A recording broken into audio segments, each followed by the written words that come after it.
Sometimes, life throws you a curveball. Other times, it's a fastball aimed straight at your gut. This is the story of one of those moments. My name's Jake Miller. I'm 34, an accountant by trade, and until recently, your average suburban husband. My story starts like a Hallmark card but ends somewhere between a Quentin Tarantino film and an episode of Jerry Springer. You'll see. I wasn't always an accountant. Right after high school, I joined the Army, not exactly SEAL material at 5 feet 10 inches and 160 pounds soaking wet. The Army stuck me behind a desk as a clerk, basically counting beans for 4 years. After my enlistment, I was aimlessly drifting, when in walked Amanda, the future Mrs. Miller, like some movie cliché. We met at a barbecue in Austin. She was stunning, blonde, 5 feet 8 inches, and confident in a way that made every other guy there look like an idiot. To my surprise, she was interested in me. I still don't know why, but I wasn't about to argue. A few months later, we were married. I traded my Army fatigues for college textbooks and a shot at becoming a CPA. Not my dream, but Amanda had a vision of a perfect suburban life, and I bought into it. Fast forward 10 years, I've got the white picket fence, 2 adorable kids, and a job that makes me want to stab myself with a pencil most days. Amanda was living her best life, soccer mom, Pinterest queen, and unofficial CEO of our household. To outsiders, we looked perfect. But like most suburban dreams, ours had cracks beneath the surface. Every spring, after the tax season was over, we would send the kids to my parents' house, who lived nearby, and Amanda would visit her sister, who lived on the other side of the country. It was her annual reset, and I got my week of peace. I'd spend it fishing, just me, the open water, and a cooler of beer. I lived for it. But this year, that peaceful week ended in disaster. It was a sunny Sunday morning when I got an email from Carl, an old Army buddy. We hadn't talked in years, so I figured it was one of those "hey man, let's catch up" messages. Instead, it was a ticking time bomb. Subject: is this Amanda? Carl was on a cruise with his wife when he spotted a woman who looked a lot like Amanda. "I know we haven't met in person in years," he wrote, "but from the photos you've shared, I'm pretty sure it's her. Attached are some pictures. Let me know if you need anything." I opened the photos, expecting him to be mistaken. Nope. There she was, my wife, dressed to kill in a slinky black dress, kissing some guy in a tuxedo like they were auditioning for a rom-com. His hand? Firmly planted on her ass. Another picture showed them at a dinner table.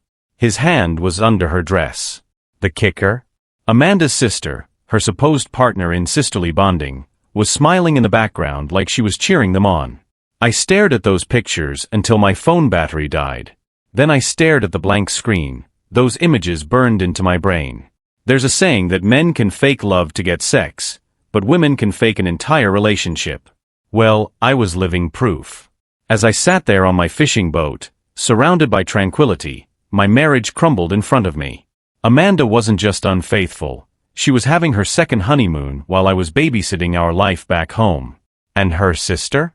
A willing accomplice. What hit me hardest wasn't the betrayal itself, but the sheer audacity of it. They say the husband is always the last to know. And boy, did I feel like a fool. By the time I docked my fishing boat that evening, my shock had boiled into something sharper, darker: rage. The kind of rage that doesn't just burn, it refines. I wasn't about to scream into a pillow or wallow in self-pity. No, if Amanda thought she could pull this off without consequences, she was in for a rude awakening. The first step was simple: information. I emailed Carl, thanking him for the photos and asking if he could dig up anything else. More pictures, details about Loverboy, anything. Carl was a solid guy, still had that soldier's instinct for loyalty, and within hours he replied. Turns out, Loverboy was her old high school sweetheart. They'd reconnected a couple of years ago, and Amanda had been keeping the flame alive ever since. He was some wannabe entrepreneur who'd never quite made it big. Real charming type, Carl joked. The kind of guy who's one pyramid scheme away from selling knives door to door. Perfect. Monday morning, I took action. My first stop was the bank, where I closed our joint accounts. Amanda had her own account for her trips, something we agreed on years ago, so she wouldn't notice until it was too late. Next, I met with my company's HR department and handed in my resignation. The job was her dream, not mine. Without her around, I didn't need to play the suburban CPA anymore. Free at last. From there, I visited a locksmith and had all the locks at the house changed. It was oddly satisfying, turning the key in the new deadbolt and knowing she'd never use the old one again. I spent the afternoon packing all her belongings into garbage bags. Clothes, cosmetics, family keepsakes, the works. By nightfall, I'd stacked it all by the curb. Trash day was tomorrow. How poetic. Now, here's where things got creative. I needed someone who could pass as Amanda. A body double, so to speak.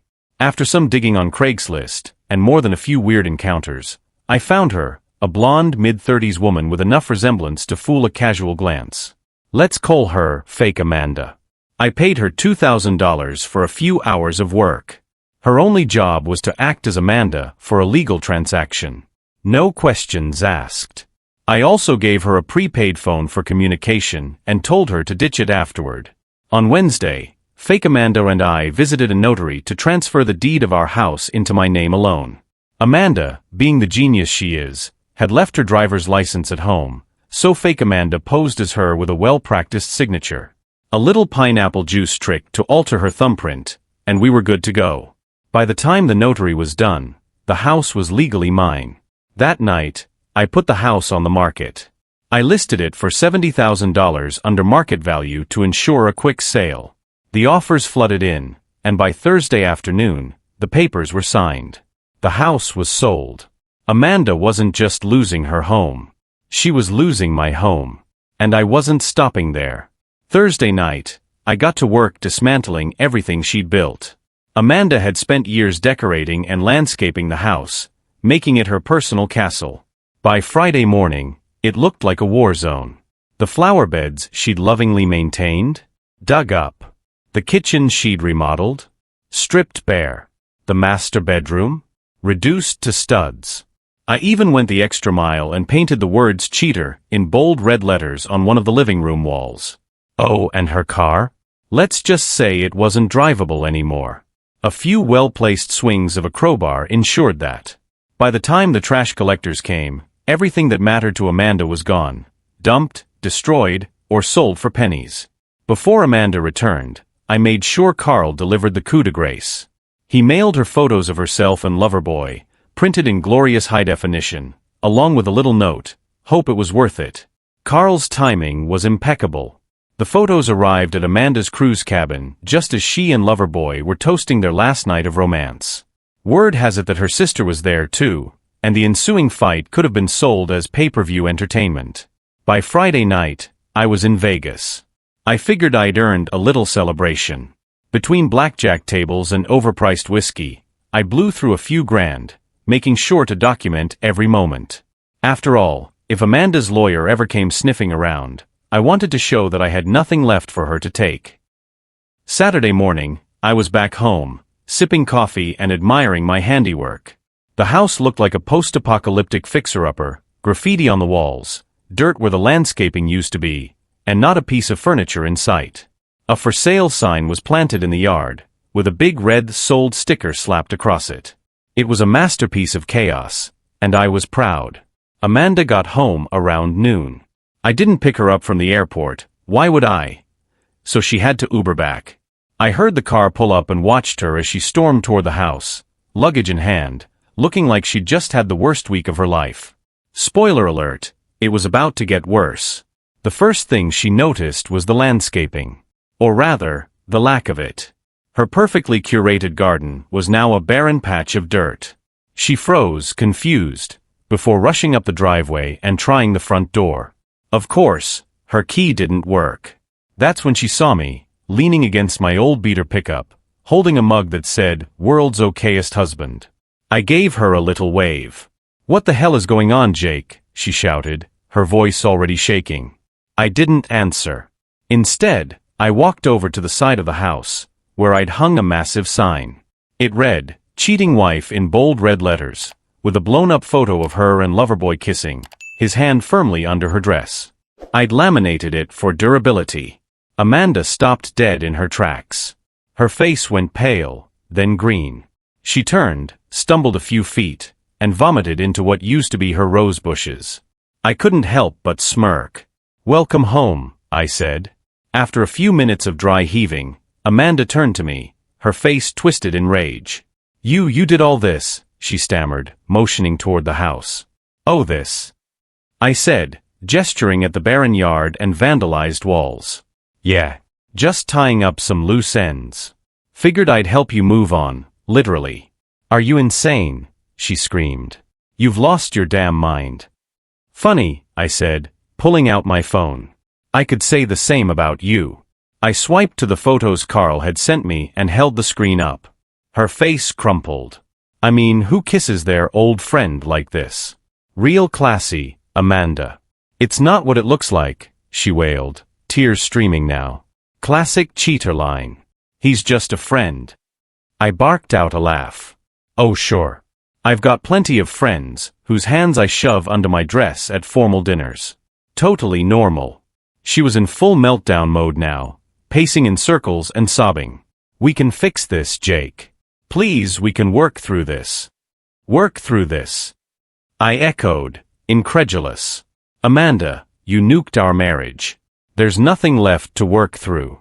I walked over to my truck, grabbed a small box, and tossed it to her. "Here. Everything you own is in that storage locker." Inside the box was a single key, along with a note that listed the locker's address. "Oh, and the house? It's not yours anymore. Sold it.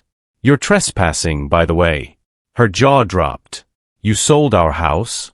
You can't do that." "Sure I can. I had help from you," I said, making air quotes. "Turns out, you signed the paperwork last week. Amazing what you can accomplish with the right inspiration." Her eyes narrowed. "You forged my signature? That's illegal." "Call the cops," I shrugged. "But good luck proving anything. I'm guessing they'll have bigger problems to deal with, like you getting served divorce papers." Right on cue, a courier arrived, handed her an envelope, and left. Amanda tore it open, her hands trembling. As she read the contents, her face crumpled again. "I trusted you," she whispered, tears streaming. "Funny," I said, climbing into my truck. "I could say the same about you." As I drove off, I glanced in the rearview mirror. Amanda was sitting on the curb, sobbing, while our nosy neighbors watched from their driveways. It was a picture-perfect ending to her little fairy tale. A week later, we had our first legal meeting. Amanda had somehow managed to scrape together a lawyer from legal aid, clearly not top-tier representation, but desperate times call for desperate measures. I, on the other hand, had hired a sharp, no-nonsense attorney well before Amanda got back. Every penny I paid him was worth it. The meeting was a spectacle. Amanda's lawyer, a frazzled middle-aged guy who looked like he'd rather be anywhere else, opened with a laundry list of demands: alimony, the house, custody of the kids, and restitution for what he called my destructive and vindictive behavior. The guy even had the gall to bring up my Vegas trip, insinuating I'd wasted marital assets. I sat there, calm as a monk, while my lawyer went to work dismantling their case piece by piece. First, the house. My lawyer pointed out that the sale was legal and final, and since Amanda had no proof of forgery, her claim was dead in the water. "Your Honor," he said with a smirk, "my client merely expedited what was an inevitable division of assets. If Ms. Miller has any grievances, she can take it up with the new owner." Then came the money. Amanda's lawyer tried to make a case that I'd squandered our savings. My lawyer countered by producing receipts showing how I'd used the bulk of it to pay off joint debts and close accounts. As for the rest, my client had every right to spend his share as he saw fit, my lawyer said, sliding over a photo of me grinning at a blackjack table in Vegas, flanked by cocktail waitresses. What's left of Ms. Miller's share appears to have been spent on extracurricular activities. Amanda looked like she wanted to disappear under the table. Next came the kids. Amanda tried to play the "I'm the mother" card, claiming it was in their best interest to stay with her. My lawyer pounced. "Your Honor," he began, "my client has already arranged stable, secure housing for the children with appropriate schooling and support systems. Ms. Miller, on the other hand, is unemployed, without a permanent residence, and has shown a history of poor decision-making, as evidenced by her infidelity. Amanda's lawyer sputtered about emotional bonds and maternal instincts, but the judge wasn't buying it. "Ms. Miller," the judge asked, glaring at her over her glasses, "do you have a plan to support these children?" Amanda stammered something about finding a job, but it was clear she had no real answer. Custody was granted to me, with Amanda getting limited visitation rights. The kicker? She was ordered to pay child support. Not much, given her circumstances, but enough to sting. By the end of the hearing, Amanda looked like she'd aged 10 years. But I wasn't done. My lawyer handed over one last piece of evidence: the photos Carl had taken of Amanda and Loverboy. They weren't strictly necessary for the case, but I wanted them on record. The judge's eyes widened as she flipped through the pictures. Amanda's lawyer tried to object, but the damage was done. "Ms. Miller," the judge said sharply, "this behavior is unbecoming of someone asking for the court sympathy."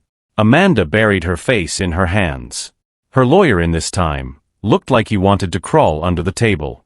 In the weeks that followed, Amanda's life fell apart. The $9 an hour job she'd managed to find barely covered her studio apartment and bus fare.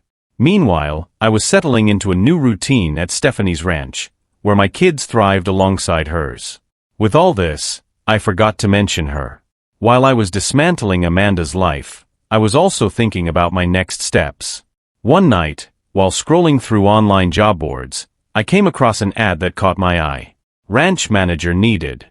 Housing included. Curious, I reached out. That's how I met Stephanie.